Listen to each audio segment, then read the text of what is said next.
Why is it that, at least I feel like this, I feel like no one stays with the person that they lost their virginity to, you know what I'm saying?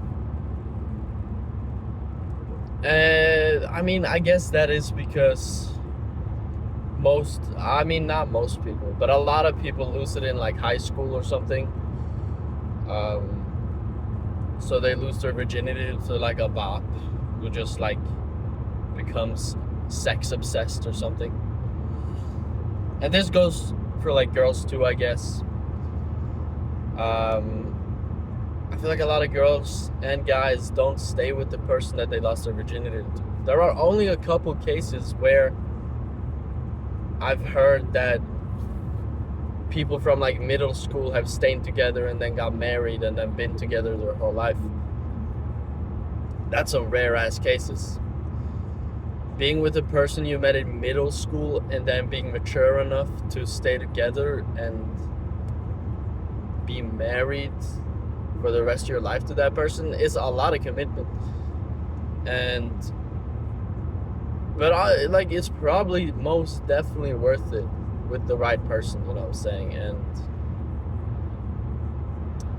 yeah, that's just kind of crazy to think about. One of my coworkers recently got married.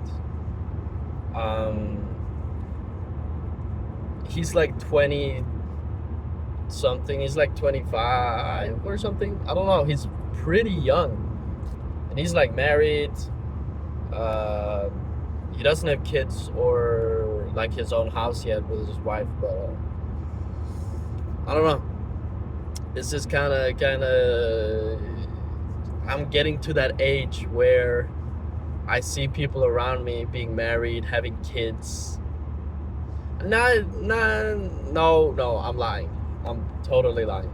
None of my friends have gotten married or have kids yet, but I feel like I'm getting to that age. You know, my brother, he's like a couple years older than me, but he was complaining about how people his age were getting married and having kids and such. And honestly, it is probably a really weird feeling. Probably a really sucky feeling, because when that starts, I feel like it's easy to become kind of desperate. And it's easy to be like, holy shit, I need to find a girlfriend or a boyfriend. Because or else I look dumb and lonely. And like all my friends are getting married and I'm here being single and stupid. But I think when that time comes, you just gotta take a step back. And you just gotta be like, what is so bad about being single? What is so bad about being single? Why is it is that not socially acceptable, you know what I'm saying? Because from what it feels like, it's more socially acceptable to have a wife and kids and a house and a dog or a cat or some shit than being single. Which is weird. It is weird because not everyone finds. I think that there is a person for every person out there. I think that everyone can find a partner, but you gotta be ready yourself. Until you've kind of like worked on yourself and you know your problems and you know your strengths and you know your fucking shit. You just know kind of what you want and who you are. I think when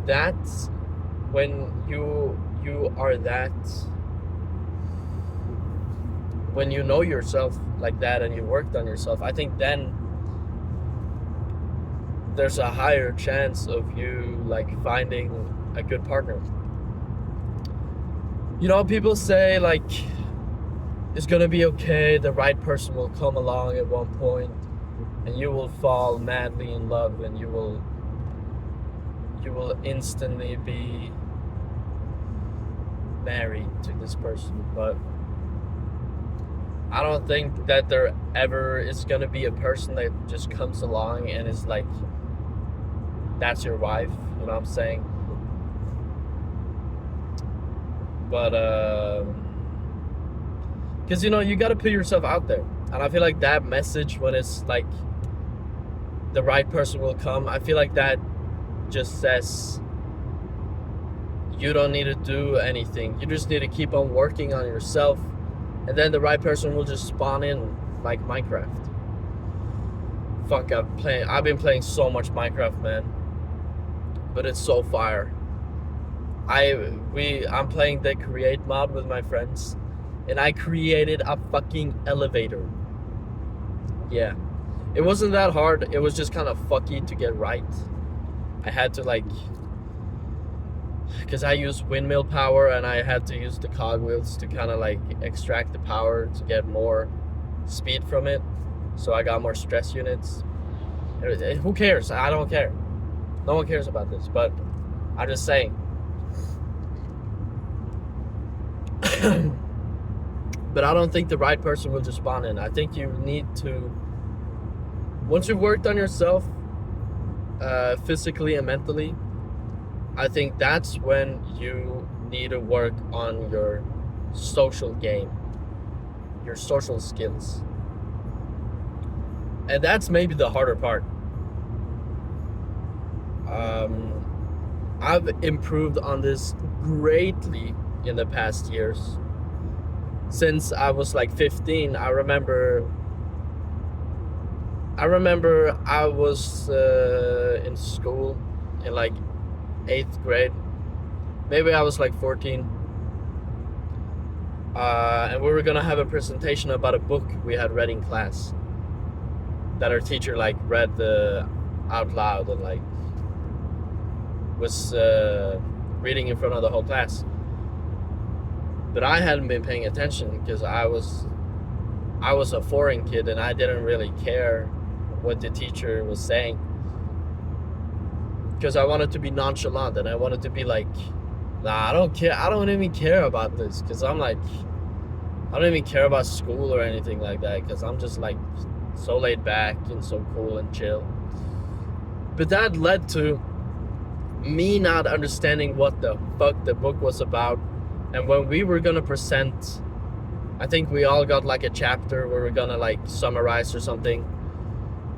And when we were gonna do that, I was fake sick for 2 weeks. Now I have a disease. I have I think it is an autoimmune disease. I don't really know. I'm not gonna say which, just because I don't want to get this shit on the internet, maybe, because I don't know, it's not everything you should say. But I have this disease basically, and I could make myself sick by doing a certain thing, and that's what I did. I would make myself sick, and I was sick for, I wasn't really sick. I was sick for maybe a week. It isn't something really serious, I could die from it. I didn't try and kill myself not to have a presentation, but I did.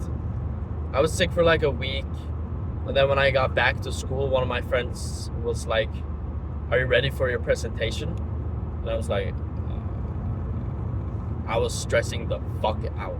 I remember my heart was pounding, my palms were sweating, my knees were weak, and there was vomit on my sweater already. Mom spaghetti. And then the teacher came up to me, and he was like, "Yeah, you're gonna have your presentation this week, right?" And I was like, "Yep." So then the next whole week, I was still fake sick. I don't know how I got away with this, you know what I'm saying? I did take advantage of my parents and pretend like I was sick. I guess I did make myself more sick, because I wouldn't eat anything. I wouldn't eat anything. I wouldn't get out of bed. I would just lay in my bed and watch fucking some weird shit on YouTube or something. But I did all this to get out of a presentation, and I think as life has moved on, and then as I've become older, I've realized that is just not fucking worth it. It's just not worth it. I would rather do a good presentation and be stressed about it than fake sick and be stressed about having the presentation. But eventually the teacher forgot, I think, or he just didn't care anymore. So I didn't have to do the presentation. But I remember this is another time in school. It was like social studies, and we were supposed to present a family heirloom or something. Now, I was a foreign kid. I didn't have any fucking heirlooms in my house because I wasn't home, you know what I'm saying? But I was stressing the fuck out of this presentation. I remember the day before, I remember I got out of the shower and I was just stressing because I was about to go to bed and shit. And I was stressing the fuck out because, you know, I had actually practiced for this presentation. And the teacher said the presentation had to last like 2 minutes. So I would write my whole fucking script in my notes on like a sheet of paper. And I would time myself and I would repeat the presentation so many times. I think I repeated it like, I don't know, I did it a lot of times, and I was laying at like 2 minutes, and I had just like studied this fucking script that I had made. But I was stressing the fuck out, and when I got out of the shower the day before, I was like, okay, it's only 2 minutes, life moves on, in 5 years I won't even remember this. Now it's like 5 years later, I still remember it, but the thing is, I learned from that. I think what I learned from that is that life moves on, and whatever you do, time is just gonna consume the current moment that you're, just anything you're stressing about. And that has, you know, helped my mindset and helped my mental. Because no matter what you do, it'll probably be forgotten. Maybe that is sad, or maybe that is depressing for some people. To be like, damn, I'm not gonna be remembered, or that moment, that funny ass moment, it's not gonna be remembered. But you know, you kind of choose what you want to remember. Because your mind only holds on to the important information. So the shit that you don't really need to know is gonna get forgotten. And stuff like embarrassing moments or fun moments are probably gonna get forgotten. But there might come a time when you like, something happens and like an old memory sparks up, and that's a fire feeling, to be honest. But I guess what I would take away from this video is that time moves on, so what you do and what you're scared to do, you should just do. Because no matter what, time is going to move on, and your decision to do this certain thing or not is not really going to affect your life in the way that you think. I think the more you put yourself out there and the more you, I guess, are social, the more you are social, the more people will see you for who you are. And people like when people are outgoing and are open to new things. I guess it's just a human thing. I don't really fucking know why, but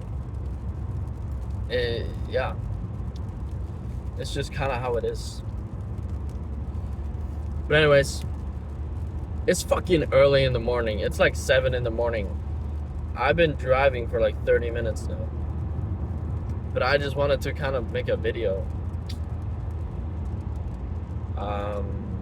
So yeah, Hope you guys have a good day / night. Drink your water, eat your food, get your protein in, or whatever. You know, work out, move, or something. You know what I'm saying? I was supposed to go for a jog yesterday, but I only played Minecraft yesterday. So today I'm gonna work out, but that's after work. So yeah, goodbye.